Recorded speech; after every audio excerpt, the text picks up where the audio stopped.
The Obama administration sent the head of its health reform office to brief Congress today on the implementation of the law, but only Democrats were invited to the briefing. Republicans protested the move, saying that in the name of transparency and accountability, the administration should brief them too. Meanwhile, the American Center for Law and Justice launched a new web strategy to challenge Obamacare and its individual mandate. ICan'tEnroll.com encourages Americans to join their ranks to stop unconstitutional penalties and the delay in the individual mandate. Joining us now with more is Seton Motley, the president of Less Government. Seton, since the health care is the president's signature legislation, the health care law, you would think that this failed rollout would irreparably damage his credibility, but will it? Well, he gets a lot of coverage, and I don't mean news coverage. I mean coverage for his errors by media outlets other than CBN and Fox News and a couple of others. So the learning curve for the average American on just how bad this is unfortunately lagging.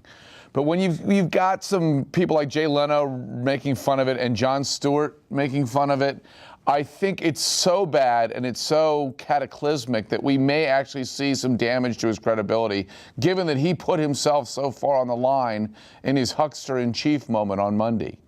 Well, will anyone be held responsible, do you think, from the president to Kathleen Sebelius and on down? I mean, is anyone going to be fired over this? When Barack Obama came out and said, this is unacceptable, I said if he thought it was unacceptable, it wouldn't have been taking him 3 weeks to say so. We were already 3 weeks into the fiasco.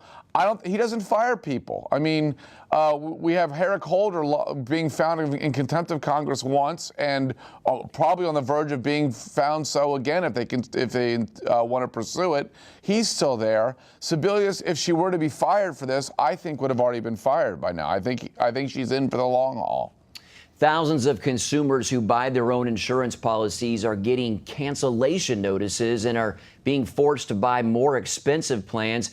Do you think there's going to be a lot of people who are going to have to go without insurance because they can't afford it?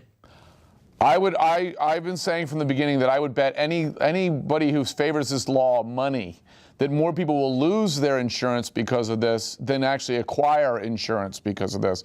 You just saw in Florida, 300,000 people got cancellation notices on their insurance yesterday, I believe it was. You have these stories all over the place. And, you know, Obama says this is more than a website. Okay, let's look beyond the website. You have people losing their insurance. You have people losing hours on their jobs, you know, down to 29 hours when they're not losing their jobs entirely. It's a disaster. It's not just destroying the private health insurance sector. It's destroying the entire private sector. Well, quickly, when middle-class people, many of whom voted for Obama, realize that the cost of their health care plan is more than their monthly rent payment, what do you think is going to happen in this country? Well, you know, they're trying to blame Republicans for this. They're trying to say it's because the Republicans aren't helping implement this. But it's not any better in Democrat-controlled states that set up their own exchanges. I'm hopeful that they acknowledge that there were no Republican votes on this. People like Ted Cruz and Mike Lee stood up to try to prevent the damage now being done, and that in 2014 they will vote accordingly. All right. Seton Motley, president of Less Government. Thanks for your time to help us understand this frustrating issue. Thanks again. A little bit frustrating. Thank you.